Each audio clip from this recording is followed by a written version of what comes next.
Sure you're up to date on vaccinations and protected from COVID-19. The Native American Community Clinic is now administering the updated Pfizer bivalent booster. The updated bivalent booster helps protect against the original COVID-19 strain and against newer Omicron variants. And it will help restore protection that has decreased since previous vaccinations. People age 5 and older are now recommended to get an updated bivalent booster dose at least 2 months after their last COVID-19 shot. That means the bivalent booster may be given after a person's primary series or after their last booster shot, regardless of what brand you received before. Even if you've already had COVID-19, you should get vaccinated. Right now, at the Native American Community Clinic, you can get COVID-19 vaccines, including updated boosters, at the same visit as other vaccines. However, if you've received a recent monkeypox vaccine, you may need to wait 4 weeks before you can get a COVID-19 vaccine, and you should discuss this with your provider. Schedule your vaccination appointment with the Native American Community Clinic by calling 612-872-8086.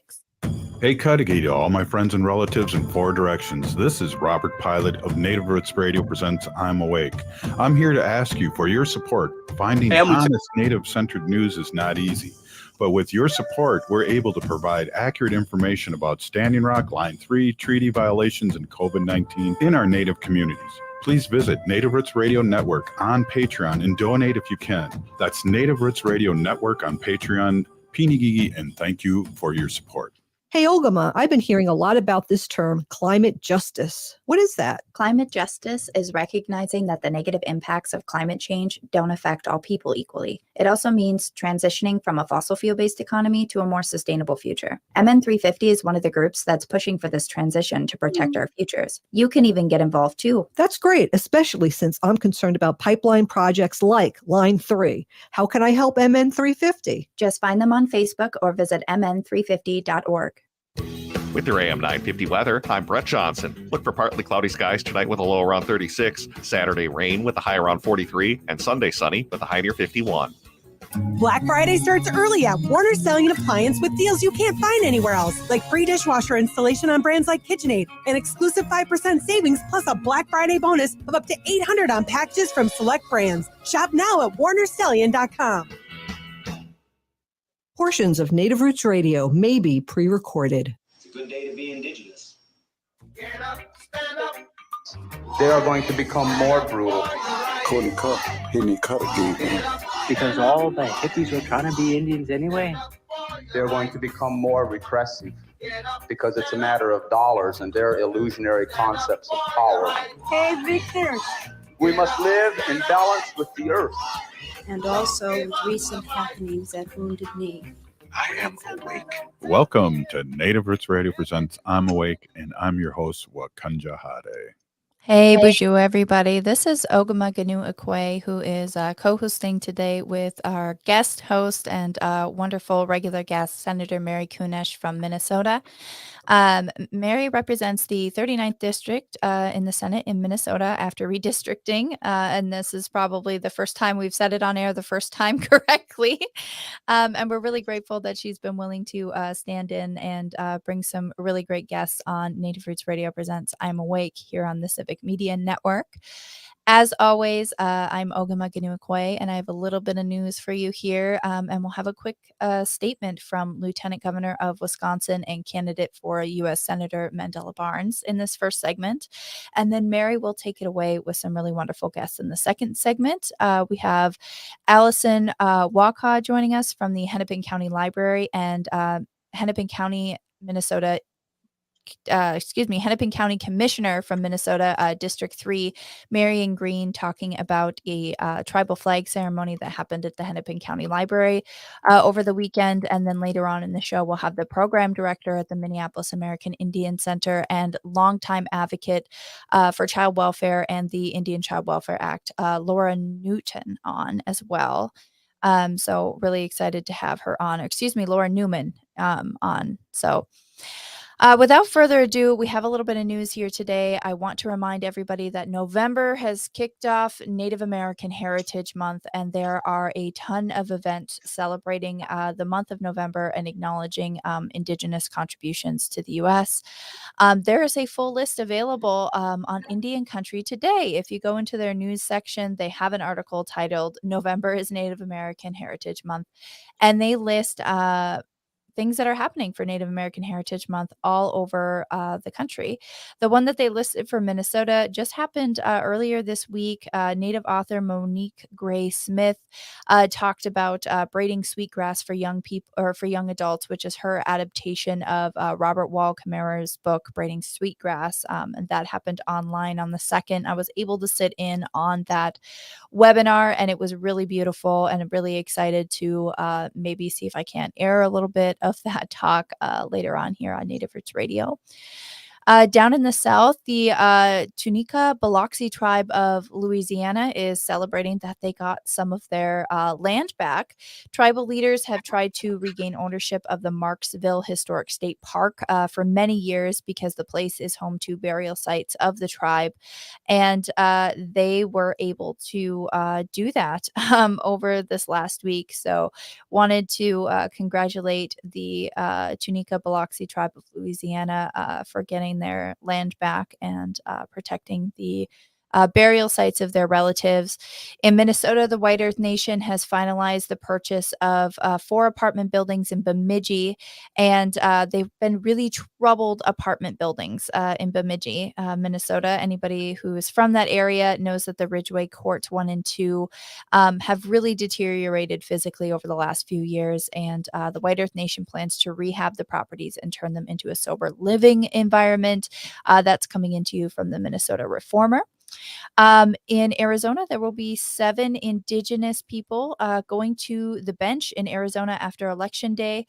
There will be 5 people serving terms with justice court level, joining U.S. District Judge Diane Humetawa, who's Hopi, and the recently appointed senior court judge Charlene Jackson, who's Dene. So there's a lot of Indigenous judges coming to Arizona. 7 is seems like a large number when we're talking about elected Indigenous people, but I'm certain that it's not enough representation, right, Mary? Right. Oh, there's never enough. There's never enough. We are T-minus 5 days from the midterm elections, 3 days if you count business days. But Mary was just telling me before we got on the show that many counties, especially here in Minnesota, are going to be offering possible Saturday options to be able to go in and vote at your county seat or to do voting early. So make sure that you are checking your polling place and finding out what you need to do to make sure that you are registered and ready to cast your ballot either on or before November 8th at 8 p.m. Is that when polls close, Mary? Yep, 8 p.m. Awesome. It is. Wonderful, wonderful. There were about 130 Indigenous candidates who ran for public office this year, all the way up from school boards to Congress. And it is an increase from 2018, from the last election cycle 2 years ago. So, or excuse me, 4 years ago. My apologies. I don't know what year it is. So we're really excited to see more Indigenous people stepping up to the plate and going on the ballot. But if you haven't made your pledge to vote, make sure that you go to makevotingatradition.org and make your pledge to vote. Make sure you remind 3 other people to vote. Research has shown that if you encourage and remind 3 other people to vote, that it really does make a difference. So I'm going to play a little clip here too before we go to the next segment from the Lieutenant Governor of Wisconsin, Mandela Barnes, on his opinion with Native issues. So here we go. Hey, I'm Lieutenant Governor.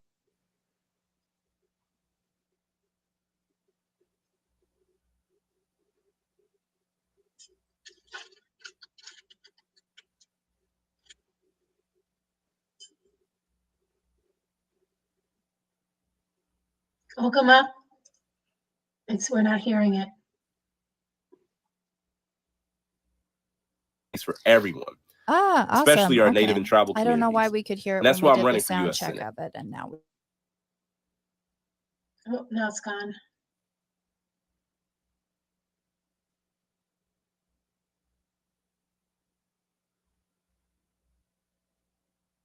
No, I can't hear you.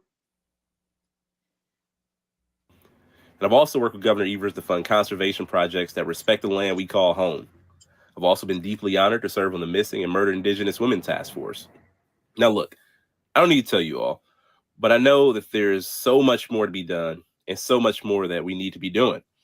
Unfortunately, We just don't have the representation in Washington that we deserve, that you deserve. If we're going to change Washington, we have to change the people we send to Washington. And that work starts today. When I look around, I see people with the power to elect a senator that actually supports and respects tribal sovereignty. One who takes pride in celebrating the history and the power of Native American communities. One who respects the relationship between climate change and preserving our land. As your next senator, I'll be that kind of representative. That's because unlike Ron Johnson, I'm not a multimillionaire. Unlike Ron Johnson, I don't answer to the fancy lobbyists that only care about their profits. And unlike Ron Johnson, I don't have the back end of big oil and big pharma. But what I do have is skin in the game. I have a profound respect for your culture, traditions, and Native American voices. Most importantly, I have the back end of honest, hard-working people just like you who are here today. Instead of a self-serving politician who sold out the indigenous community in Wisconsin's lands to corporations that only value profit, you have a senator who champions working people and all those who've been left behind. Instead, I'll be a senator that works hand in hand to help overcome hardships and create solutions from struggles. I'll fight for a farm bill that empowers local communities, especially Wisconsin's 11 federally recognized tribes, to distribute locally grown products, to grow economies, and to support families. I'll also support the Great Lakes Restoration Initiative so we can fully fund projects meant to improve our air quality, to clean our water, and reduce the impact of climate change on the land. I'll fight for affordable quality healthcare and reduce the cost of prescription drugs so that no one has to ration their insulin. I'll also fight for our environment and to protect the land. I'll fight to expand access to affordable high-speed internet and improve water quality. I will support and I'll defend the Indian Child Welfare Act to help protect the best interests of Native children and to keep them connected to their families and their communities. I'll also advocate for and vote to confirm judicial nominees to the executive branch and to the courts with experience in federal Indian law and who respect tribal sovereignty. I'll be committed every single day to listening, learning, and working to ensure that Native American voices are a part of the change we need to move this entire country forward. Now, I know that our greatest challenges present us with the greatest opportunities. Right now, we face unprecedented challenges, but together, we have an opportunity to give everyone a fair shot. An opportunity to not only protect our environment, but to restore habitats and reduce the impact of climate change on agriculture. An opportunity to make sure that every child here today knows that their hopes and dreams are attainable. I'm running for Senate because I know that better is possible, and I will fight to make better possible for each and every one of us. I know that together, with your support, we can create a future where we protect our environment, where we respect the tribal sovereignty, and have the opportunity to live a dignified life. It's a fight for freedom, a fight for fairness, and a fight for our future. And with your help, I know that this is a fight that we can win together. That was Mandela Barnes, who's currently the Lieutenant Governor of Wisconsin and a candidate for U.S. Senate. You're listening to Native Roots Radio presents I'm Awake on the Civic Media Network. We'll be right back with our guest host, Mary Kunesh, and our wonderful guest, Commissioner Marion Greene and Allison Waukau. Stay tuned.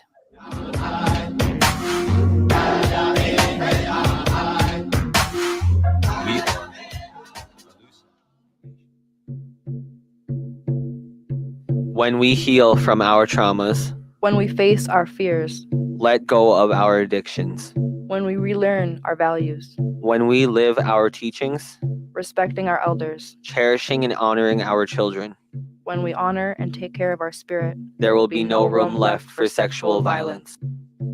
Sponsored by the Minnesota Indian Women's Sexual Assault Coalition.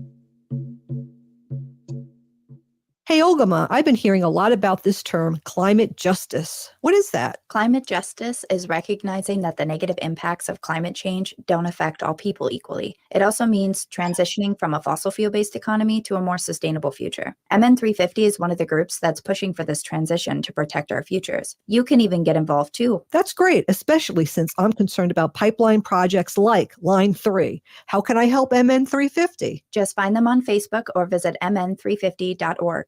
Hi, this is Robert Pilot here telling you about Minnesota Native American art. Did you know that Twin Cities is known for Native art? Well, if you're not familiar, then check out All My Relations Arts. It's a program that seeks to increase the visibility and value of these incredibly talented American Indian artists in all forms of art while honoring the history and the presence of indigenous cultures. And right now, All My Relations Arts is showcasing Rosie Seamus Dance, She Who Lives on the Road to War. This is an immersive installation dance performance created by Rosie Seamus in response to global loss and the collective need to come together in peace and reconciliation. She Who Lives on the Road to War is a place for visitors to rest, grieve, console, and meditate. Performances will take place through mid-December. Find the performance schedule at allmyrelationsarts.com. I love all the Indigenous art here in the Twin Cities, and I hope you can enjoy it too. allmyrelationsarts.com. Anine, I'm Lieutenant Governor Peggy Flanagan, and you are listening to Native Roots Radio. We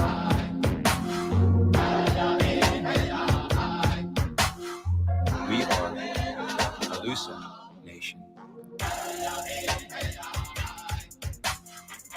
Hey, welcome back to Native Roots Radio presents I'm Awake. I'm Ogama Ganuakwe, and I am here with Senator Mary Kunesh from Minnesota, who is our wonderful guest host today.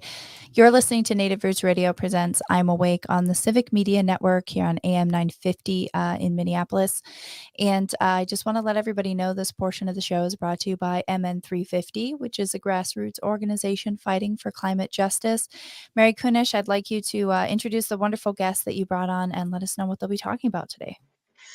Well, day to watch day, everyone. Good evening. I have two special guests that I got to spend a little bit of time with earlier this week. I have Commissioner Marion Greene from Hennepin County, and Marion and her team read the official land acknowledgement in the county commissioners meeting this past week for the first time. And I'm going to ask her to speak a little bit to that.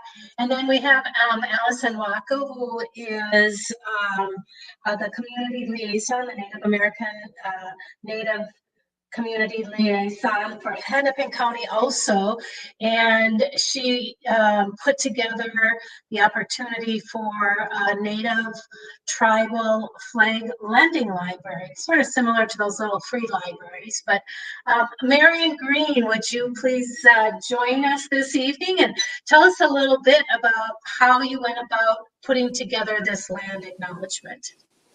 Well, thank you so much, Senator. It's such an honor to be here to talk about this exciting work that's happening at Hennepin County.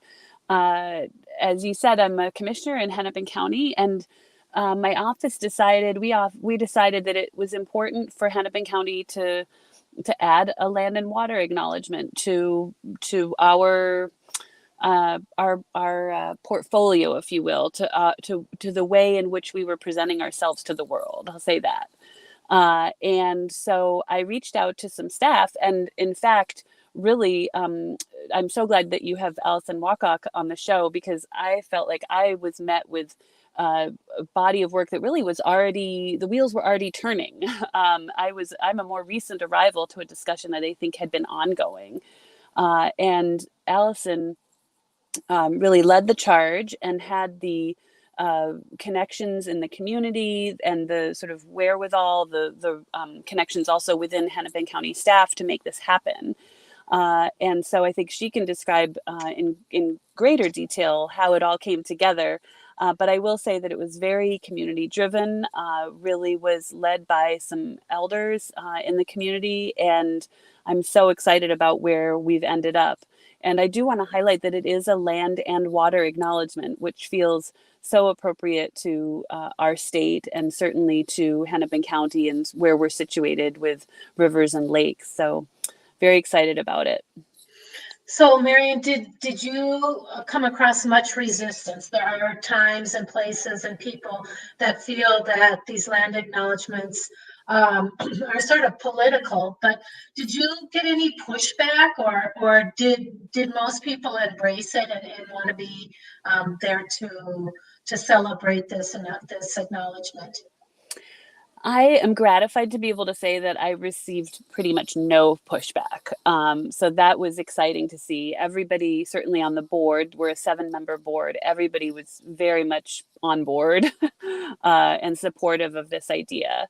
There was something that I noticed in myself that when I first came to the idea or had this idea, I had a preconceived notion that it would be something short and sweet that we would read at every meeting, very much grounded in something like the Pledge of Allegiance, which has its own complicated history.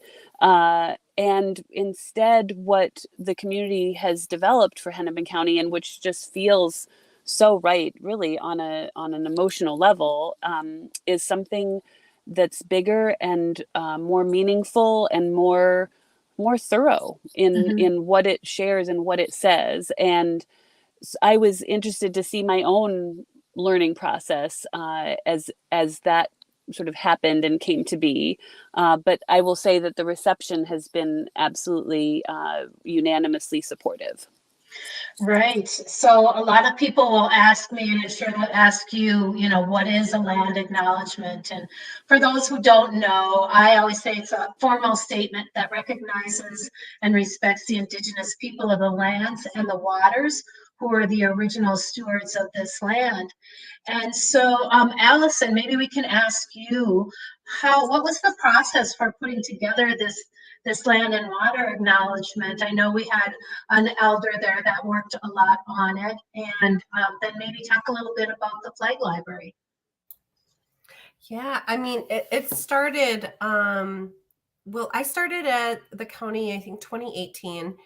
And during that time, in 2019 is really when the conversation started on having a land acknowledgement. And it just started there in the library. There was like 4 of us, I think. And that's when we started the conversation as well for the advisory council, the library advisory council. And we were like, well, let's ask for their guidance on this land acknowledgement at that time. And so it's been a long time coming, but that was very intentional.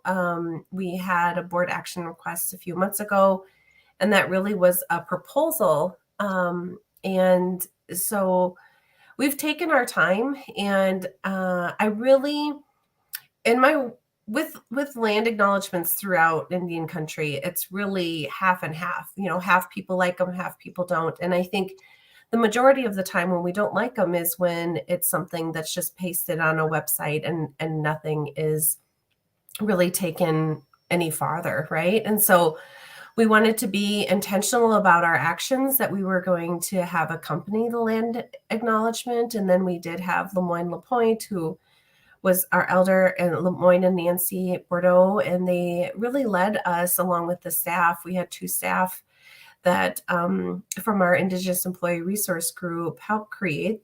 And then Lemoyne was wonderful in suggesting that we have water accompanying it as well. So it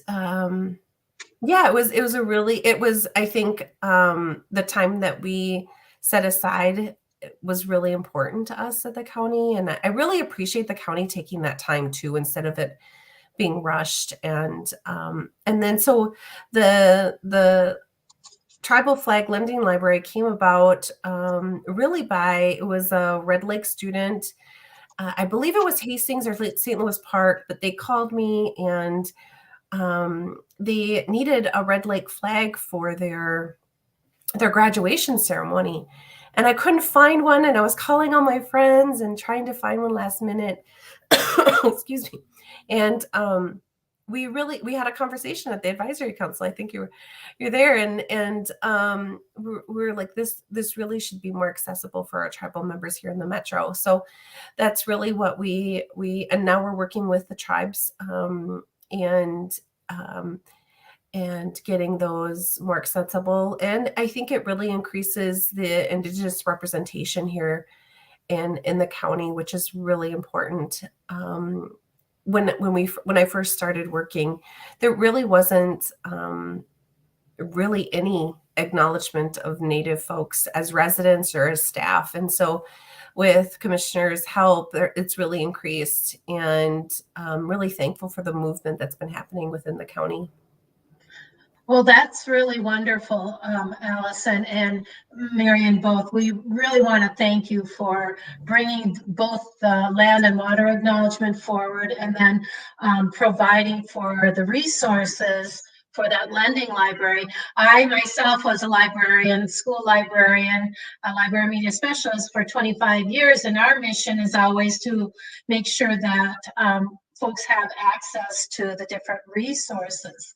And so having these flags available to use in different ceremonies or performances is, I think, going to really make a big difference. And we can't thank you enough, Commissioner Greene, for your support and bringing the county and the commissioners along, acknowledging the Indigenous people from this community, and Allison as the Native liaison for our libraries. I know there's much work to be done, and we're so very happy to have both of you in the positions that you are. Well, thank you so much for inviting us to talk with you. Yeah, thank you. I can imagine we're going to be doing more good things here in Hennepin County. Yes, there's much more to come. Excellent. Thank Yes, you both. that was important Really to me grateful that it for be that. more than. Thank you. You bet. Absolutely. Wonderful. Thank you, miigwech, to you both for joining us. Up next, we're going to have Laura Newman on discussing the from the Minneapolis American Indian Center discussing ICWA and the upcoming Haaland versus Brackeen case. You're listening to Native Roots Radio presents I'm Awake. We're here with guest host Mary Kunesh. I'm Ogama Ganuikwe. Stay tuned.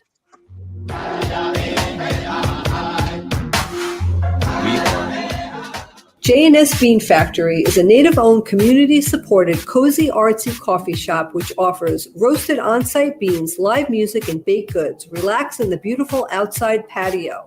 City Pages writes, voted top 10 coffee shops. Tucked into a quiet corner of St. Paul's Highland Park neighborhood, this coffee shop roasts beans on-site from the best coffee-growing countries in the world. Located at 1518 Randolph Avenue, St. Paul. The good stuff. Hi, this is Chad from AM 950. Snap Construction is arguably the most well-reviewed roofing, siding, window, and insulation contractor in the metro. Ryan is so excited about working with AM 950 and our listeners that he wants to help us grow. This is Ryan, owner of Snap Construction. I was friends with Chad long before I started marketing with him. I was a bit skeptical of radio advertising before Chad convinced us to run ads. The advertising's been so successful, we want to help the station grow. We've absolutely loved working with the listeners of AM 950, and we all know how extremely important this radio station is to the community. To help AM 950 grow, Snap Construction will be putting up proceeds to assist the station in marketing on social media. Snap Construction encourages you to follow, engage, share, and interact on the AM 950 social media platforms. Together, we can all work to ensure AM 950 continues to thrive and grow in our communities. We stand by our work with a lifetime craftsmanship guarantee. For a free estimate or more information on our financing, call 612-333-SNAP or check us out online.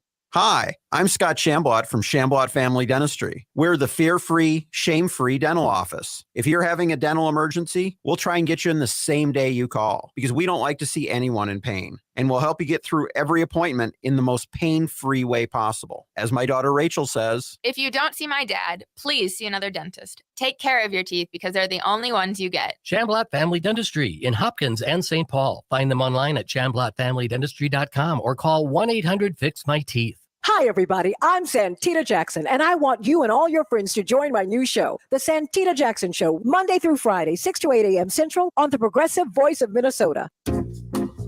Electricity costs have hit historic highs, and they're likely to continue rising with no end in sight. If you own a business, those are costs that are eating away at your bottom line. But switching to All Energy Solar can help you see green instead of red. A system from All Energy Solar offers a bankable investment with energy costs that won't rise along with fossil fuels. So stop renting your energy from the utility company because the rent keeps going up.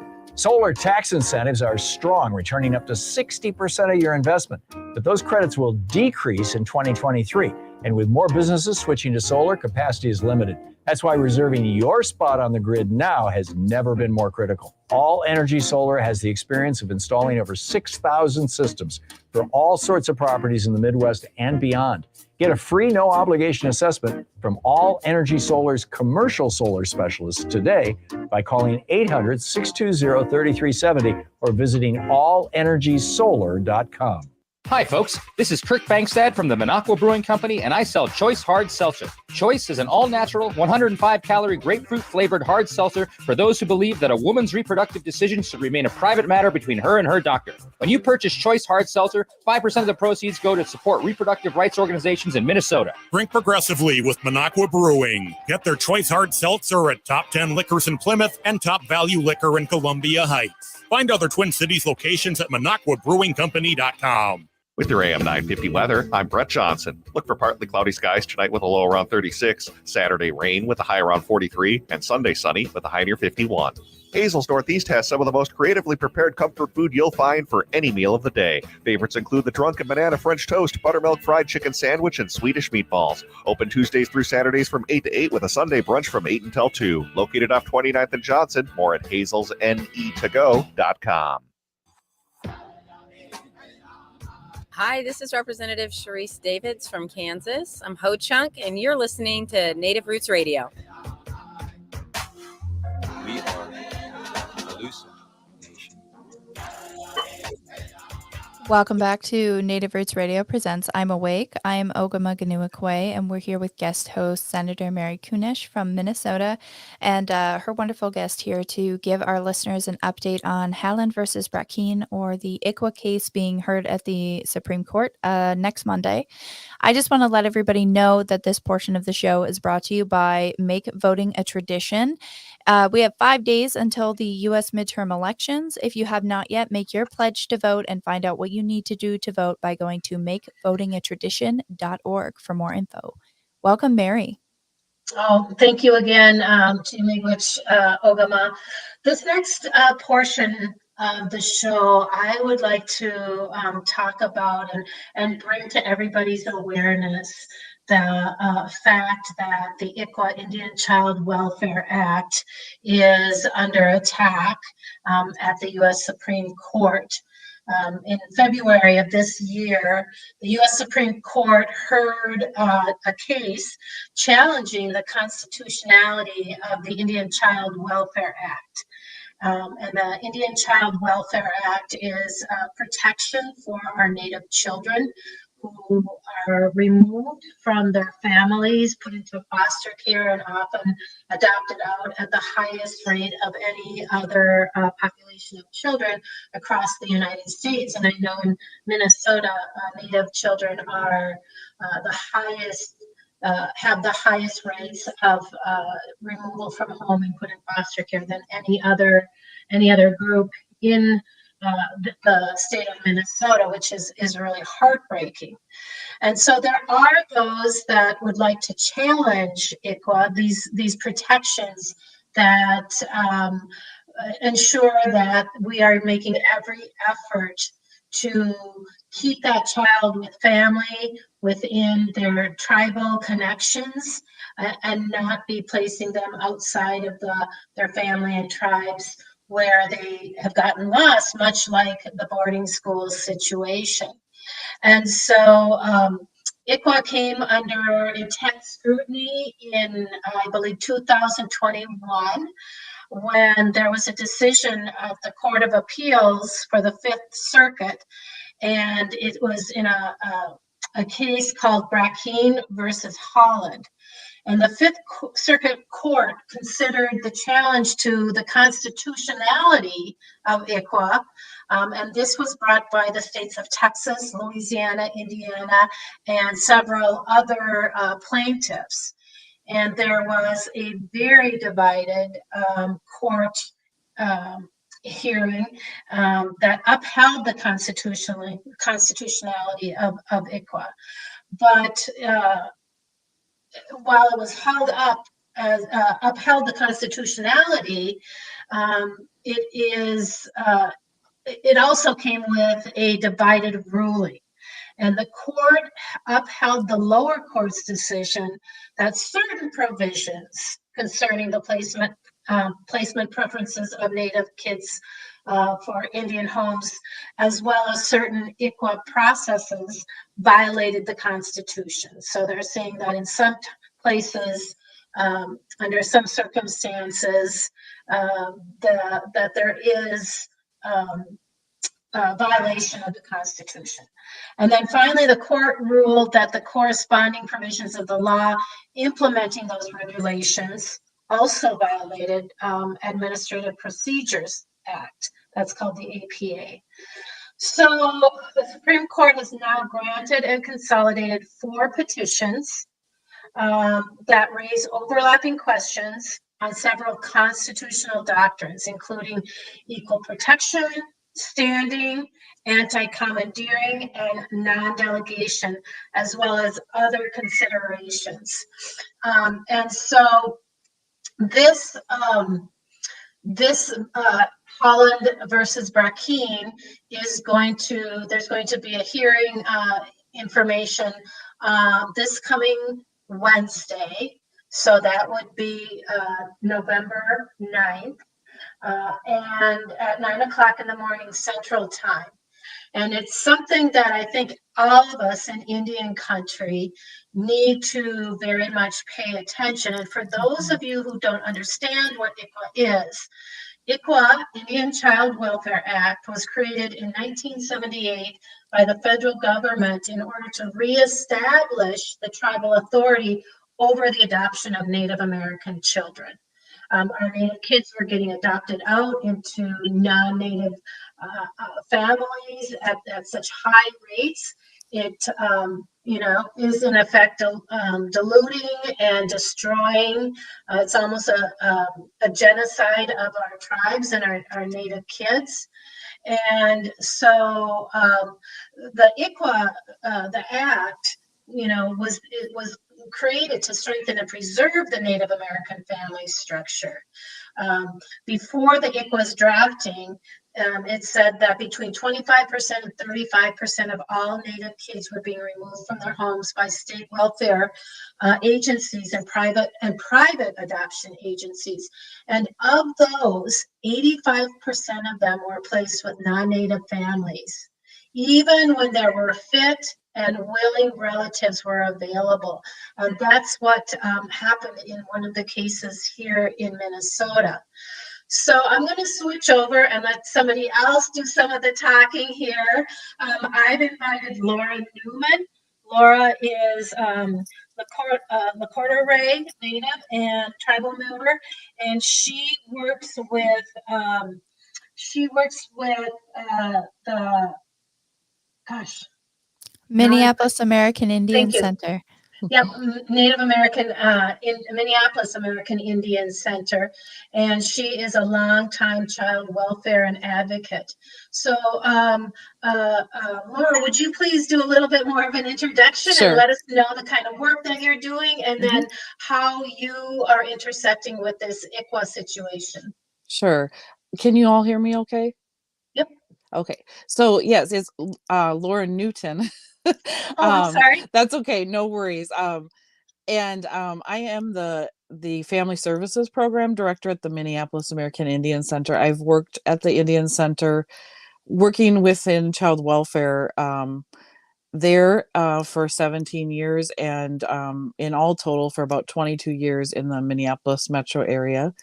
I'm a descendant of the Lakota Band of Ojibwe from Wisconsin, and grew up in northern Minnesota, but have lived in Minneapolis area for quite a long time. I guess maybe one of the things I want to just start with is echoing what Mary was talking about with just what the Indian Child Welfare Act is and why it's so important.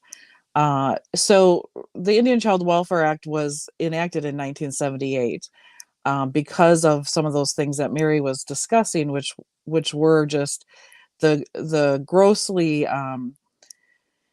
the huge disparities of numbers of American Indian children that were being placed outside of their homes when, as she said, there were relatives available. Relatives weren't being considered. There were many Native children that were being adopted. Prior to that, there were other policies by the U.S. federal government that, in fact, just incurred an enormous number of children that were adopted outside of the tribe, adopted outside of their families, sometimes even taken from families and adopted. So really some very sad stories. And so anyways, what we are seeing today is a challenge of one of the main provisions of ICWA. And that main provision is that in our American Indian families, that if you have a child welfare, child protection case in which your child is placed out of the home, that you would have, or that there would be placement preferences considered, and those placement preferences would be determined by the tribe that child and family are eligible for. So they're not determined by the state or the federal government, they're determined by the tribes. And many times they fall into the categories of, first, that a child would be placed with a member of their own family, their extended family. And if that's not possible, then with another tribal member. And if that's not possible, then with another Native American family. And thirdly, then in another home that is approved by the tribe. It's being challenged right now that that exact placement preferences is discriminatory on the basis of race and could be considered unconstitutional. The tribes across the nation, urban American Indian organizations, there's just been a tremendous amount of support in and around ICWA and continuing ICWA and the absolute need for it to exist. Recently, we held a discussion as part of the Metro Urban Indian Directors Family Preservation Subcommittee, which was called ICWA Under Attack, just talking about how these kinds of cases can come into place. And a lot of times what happens is they come up because initially when cases first started, sometimes the Indian Child Welfare Act was not followed properly, or there was not notice that was given properly. That's one of the standards of ICWA, is that notice has to be given to the tribes and all the parties. And so in my experience in the last 22 years, what I've seen is when these cases come forward, a lot of times there's been issues or discrepancies with these pieces of the law. Because when we see that the law is followed the way that it's supposed to be, by and large, children are placed with their family members, and they have, there's better results, and there's also more likelihood of reunification. So that's ultimately what our goal is, and what we work towards at the American Indian Center is to try to reunify families and keep families together. Well, that is a lot of really, really good information. And one of the parties that is involved in this whole situation was a young girl from Minnesota. And Laura, you probably know a little bit more about that. Do you have a minute to share with us about this case? Oh, I think we have to go to break. Actually, yeah. Would you Okay. mind sharing a little bit more with us about that after break? We're here with Laura Newton, who's the Family Services Program Director at the Minneapolis American Indian Center. And we're discussing ICWA, also known as Haaland versus Brackeen. Oral arguments at the Supreme Court begin on this case next Wednesday, November 9th at 9 a.m. Mary Kunesh from State Senator Mary Kunesh from Minnesota is hosting with us on Native Roots Radio Presents I'm Awake. We'll be right back after this commercial break. Hey, Wendy, what are we doing for dinner after the show? How about we go to J. Selby's on 169 Victoria Street in St. Paul? They have a delicious plant-based menu that's compassionate and environmentally sustainable. I'm getting their spot-on vegan Big Mac, the dirty secret. You can pick up and they deliver within a 5-mile radius, or you can call them at 651-222-3263 or visit jselbys.com. Well, you sold me one. Let's go order at J. Selby's tonight. I'm hungry. Don't fall for vaccine misinformation. Local medical professionals are available to answer any of your questions. Initial shots and boosters are safe for people who are pregnant and even young children. Right now, vaccines are available for anyone over 6 months of age, while boosters are available for anyone over the age of 5. This message brought to you by the Native American Community Clinic. Find a vaccination site by calling 651-304-9986 or visit vaccineconnector.mn.gov. Minnesota has the only original wolf population in the continental United States, and 80% of Minnesotans believe the wolf should be protected. Howling for Wolves is asking Minnesotans to respect our true wildlife manager, the wolf. Their survival is critical to our ecosystems, our communities, and even our economy. As highly intelligent animals with strong social bonds, Minnesota wolves deserve to be protected and admired. Learn more at howlingforwolves.org. Let's live and let howl. Hey, Olgama, I've been hearing a lot about this term, climate justice. What is that? Climate justice is recognizing that the negative impacts of climate change don't affect all people equally. It also means transitioning from a fossil fuel-based economy to a more sustainable future. MN 350 is one of the groups that's pushing for this transition to protect our futures. You can even get involved too. That's great, especially since I'm concerned about pipeline projects like Line 3. How can I help MN 350? Just find them on Facebook or visit mn350.org.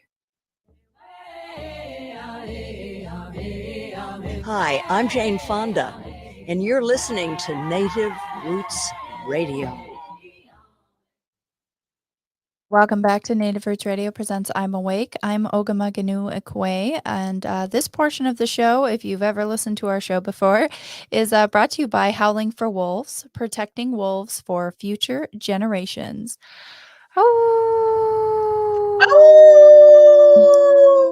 Hey, McWitch. We have State Senator Mary Kunesh with us. She is guest hosting for Robert Pilot tonight, and she brought along Laura Newton, who is an ICWA and Child and Family Services advocate at the Minneapolis American Indian Center, and has been doing this work at the Minneapolis American Indian Center for about 18 years, but has worked in child services and family protection for about 22 years.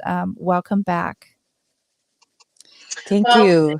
Yeah, thank you, Laura. You were just about to tell us a little bit about a case that's really close to home here in Minnesota that is central to this challenge, this Haaland versus Brackeen. Can you tell us a little bit about that case? Well, so I was present in some of the hearings with this case, but I certainly was not a representative on it. So I'm just going to kind of talk, I guess, more generally. But all of the cases that are, I guess, involved in this Brackeen versus Haaland matter are adoptive parents that are part of the briefs that are part of challenging the ICWA not being constitutional. So in this particular case, there was a family that had a placement of an American Indian child that was in Hennepin County in front of the court here in the 4th Judicial District. And in that case, at the beginning of the case, it was considered to have become a non-ICWA case because a tribe had been informed of the case. And I don't know exactly all of the details, but I believe maybe not all of the information was available or was presented to the tribe for them to determine eligibility. And so when they initially did so, I think they did so on the basis of maybe not having all of the information that they did at a later time. I don't know that for certain, but I do know that there was a grandmother, very, very involved from the beginning of the case, continually asking to be involved and be a care provider. And eventually that individual was able to work with her tribe directly to have them relook at the eligibility, which then did in turn allow the tribe to intervene. It was at a little bit later stage. And so, things were challenged because of that. So there was, unfortunately, maybe some promises, or at least some feeling that the child that was involved would stay with a non-native family. And then when the tribe became involved again and the grandmother was presented as a placement and recognized by the tribe as a preferred placement, things in the case switched, and the judge did, in fact, at that time, place this child with the grandmother. And that is how the case, ended here. But I think was then challenged and then became part of this larger matter. So it kind of goes to what I was saying before, is that some of these things can happen when some of the earlier steps aren't necessarily followed through completely. And sometimes they can happen because maybe not all of the information is there in the first place. And so sometimes we do need to rely a little bit more on our families to be advocates. Such as this grandmother was. She didn't take no for an answer, and she went to her tribe and she said, but wait a second, I need to be considered, and my grandchild should be eligible, and then they were able to kind of fix that earlier statement that it was not eligible. Sure. So the eligibility is based on enrollment in a tribe. If a parent does not get around to enrolling their child in the tribe, then when there are situations, it could be, and it has happened, where the family has gone to their tribe, or to, like in Minnesota here, we have the ICWA Law Center to say, hey, can you help me? They, taken my grandchild or my niece or my whoever it is. Can you help us retain that connection or have them placed with us? And only to find out that that child is not enrolled in the tribe yet. And that is really one of the real sticking points. That's almost the beginning point of ensuring that this child has those ICWA protections. So if there's one lesson to be learned, is that parents, please get your children enrolled in the tribe of their families, whether it's the father or the mother, so that whenever there's a situation that comes up, that ICWA can step in and help, or the laws can be adhered to, or that they have those resources that tribal members are available to. I know here in Minnesota, we lead in a lot of really good things legislatively and in the law of Minnesota.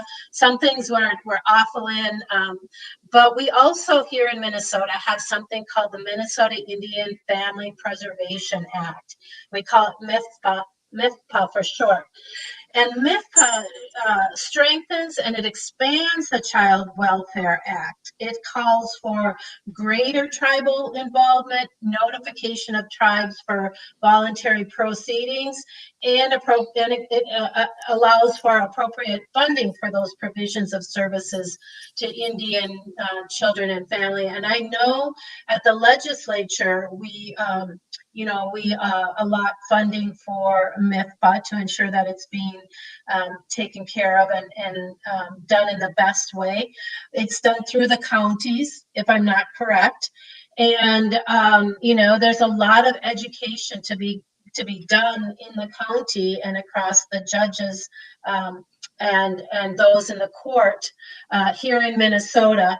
And I'm just wondering, Laura, do you find that MIFPA comes under scrutiny in your work, or are people really happy that those extra protections are in place? Well, I think that folks are glad that we have MIFPA in the state of Minnesota. Certainly, as we approach these challenges and with the upcoming hearing, that's one of the things we've talked about a lot. There are folks that are working on strengthening MIFPA in case of an issue where ICWA is challenged, and we see some protections go away. Yeah. We will have still this strong state Indian child welfare law. One of the things that the Indian Center does is we work with families specifically. We're the only place that works specifically with families to advocate on tribes' behalf from outside the state of Minnesota. So many of our tribal nations are, here in Minnesota, the Ojibwe and Dakota peoples here in Minnesota have their own tribal representatives, but the Indian Center provides representation for many out-of-state tribes, and mainly in North and South Dakota and Wisconsin because they're close to us. A lot of those tribes and some of those states don't. Wisconsin does have a law, but some of the other tribes we work with don't have a state law. Yeah. And they're facing some pretty scary things right now. And we're definitely concerned about how it would impact some of the tribes that we work with out of state. Well, I can tell you I'm working hard to make sure that those that we're enforcing MIFPA. I think we're done here. Laura, thank you so much for coming on and for the work that you do. Yeah, miigwech to you, Laura Newton from the Minneapolis American Indian Center and their Family Services Program. You've been listening to Native Roots Radio presents I'm Awake on the Civic Media Network and here on AM 950 in Minneapolis. Stay tuned and join us again on Monday and also next week as we follow the Haaland versus Brackeen or the ICWA case through the Supreme Court. See you next week. Next Chapter Booksellers has lots of new books in stock